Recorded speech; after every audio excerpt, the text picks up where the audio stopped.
لما اكون ماشيه في السوق والاقي الست بتقول لي تعالي خدي الكيلو ب5 جنيه وهو اصلا الكيلو ب20 جنيه، يبقى كده في حاجه غلط.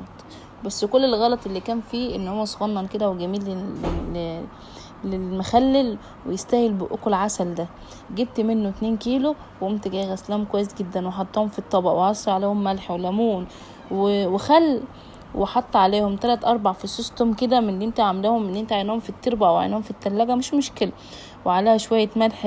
لا اللي انا حطيته ده ايه، او مع نص معلقة سكر او معلقة سكر، ونزلت عليه بمعلقة السكر بتاعتي كده اللي زي الفل كده، اللي تخلي الخيارة بتاعتك بتخرفش كده كأنها شيبسي مثلا كرانشي حاجة كده ايه من انت بتحبيها قوي دي. تنسوش ال3-4 فصوص توم دول بيخلوا الخيار بتاعك في حتة تانية خالص. انت هتاكلي التوم ده هتاكلي الخيار ده بعدها ب2 ساعتين بس، لونه هيغير وقتي وانت قاعده مكانك. في الوقت ده بقى تكوني عامله ايه، تقومي جايه ماليه الكاتل بتاعك، او انت ما عندكيش كاتل زي حالاتي تقومي جايه عامله ايه مالياهم حطاهم على البوتاجاز يغلوا كده، خدوهم من السخان حطوهم على البوتاجاز في دقيقه واحده يقوموا جايين ايه غليانين، خدوهم بقى مغليين وقومي جايه نازله على الخيار بتاعك اللي زي العسل ده، وقومي جايه ايه نازله عليه زي حالاتي كده اهو. غطيه خالص، مش عاوزه تاكليه بسرعه حطي عليه ميه ساقعه عادي خالص، بس سيبيه بقى قدامه 3-4 ايام كده قبل ما تاكلي منه. قلبيه بقى كده وقومي جايه مغطياه، ما تحطوش في البرطمان طبعا لان البرطمان بيكون ضعيف كمان عن باقي البلاستيك فهيسيح منك وايه وهيبوظ منك خساره. الخيار بتاعتي رفيعه كده وصغنونه كده وحلوه كده ومحندقه.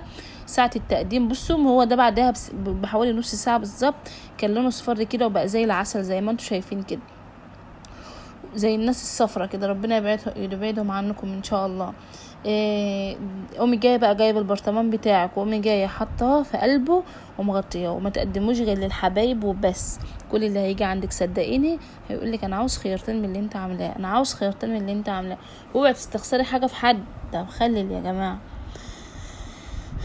اعمليه بقى، قومي يلا هاتلك 2-3 كيلو كده وقومي جايه عاملاهم، وده البرطمان بتاعي مغسول ومتنقي وكل حاجه حلوه، عندي قرنين فلفل كده حلوين كنت جايه حطاهم في القعر بتاع البرطمان في قاع البرطمان يعني، ونازله عليه بالخيار كده. كانت الميه بتاعته هديت شويه عشان اعرف احط ايدي في قلبه.